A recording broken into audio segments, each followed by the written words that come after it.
ఈ over feeding madam, ఇది ఎలా కనిపెట్టవచ్చు? కొంతమంది వద్దన్నా కూడా పిల్లల నోట్లో కుక్కుతా ఉంటారు. అవును. ఇంకొకటి ఏంటంటే మాల్ న్యూట్రిషన్, కొంతమందికి ఎంత పెట్టాలో తెలియదు. అది తక్కువ ఎక్కువ అనేది ఎలాగా పిల్లలు? గుడ్ క్వశ్చన్ అని. అంటే జనరలైజ్డ్గా చెప్పలేం, కానీ ఇప్పుడు ఈ మధ్య కాలంలో మాల్ న్యూట్రిషన్ అనేది చాలా తక్కువ చూస్తామండి. ఎందుకంటే అందరికీ అవేర్నెస్ ఉంది ఫుడ్ గురించి.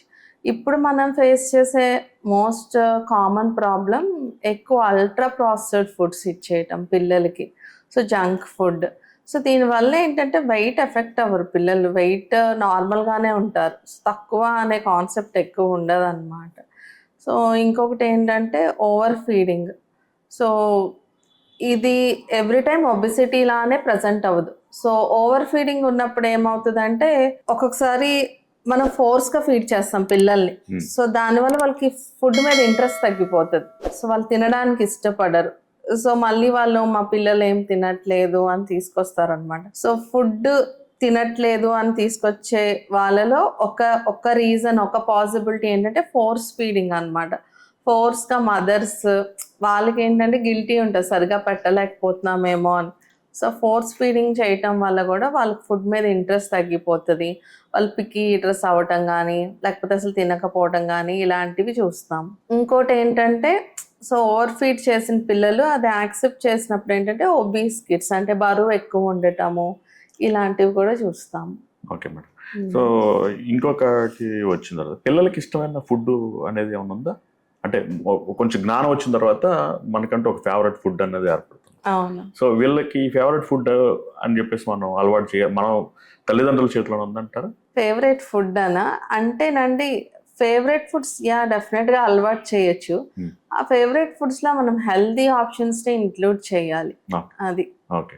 ఈ మధ్యకాలంలో అంటే మన చిన్నప్పటి నుంచి మనకు ఉగ్గు ఇంకా బేబీ సిర్లాక్ ఇలాంటివి, ఇవి డబ్బాలు రాకముందు మనం ఇంట్లో చేస్తాం. ఇప్పుడు కూడా చాలా మంది ఏం చేస్తున్నారంటే నానా రకాల దినుసులు అన్ని వేసేసి మిక్స్ చేసేసి. గుడ్ క్వశ్చన్ అండి. యాక్చువల్గా ఇది నేను ఎప్పుడు చెప్తా మదర్స్ కి.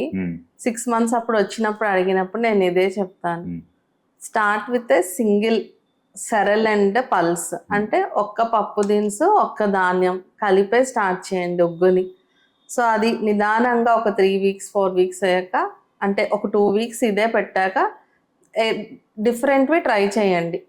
సో ఫుడ్ పెట్టడం స్టార్ట్ చేసినప్పుడు మనకి సేఫెస్ట్ ప్రూవెన్ గుడ్ సెరియల్స్ అంటే ధాన్యాలు ఏవంటే, ఒకటి రైస్, రెండోది రాగి. సో ఇవి రెండు సేఫ్ అన్నట్టు, అంటే మనకి కల్చరల్గా అండ్ పిల్లలకు కూడా యాక్సెప్టబిలిటీ బాగుంటుంది, డైజెస్ట్ అవుతుంది. సో వీటి రెండింటితో స్టార్ట్ చేయమని చెప్తాము. అలానే పప్పులు కూడా అంతే, పెసరపప్పు కానీ కందిపప్పు కానీ ఏదైనా ఒకటి ఇంక్లూడ్ చేయమని చెప్తా. వీటితో పాటు నిదానంగా స్టెప్ బై స్టెప్ వెళ్ళటం. కొంతమంది ఏం చేస్తారంటే వాళ్ళ దగ్గర ఒక లిస్ట్ ఉంటుంది, ఒక 11 ఉంటాయి అన్నమాట. అందులో రైస్, గోధుమలు, రాగులు, జొన్నలు ఎలా డైజెస్ట్ అవుతాయండి చిన్న పిల్లలకి, లైక్ ఇమ్మెచ్యూర్ గట్స్ అవి. సో అలాంటి ఫుడ్స్ పెట్టినప్పుడు ఒక్కొక్కసారి బ్లడ్ పడటం మోషన్స్లో బాగా యాడ్ అవటం కానీ ఇవన్నీ ఉంటాయి.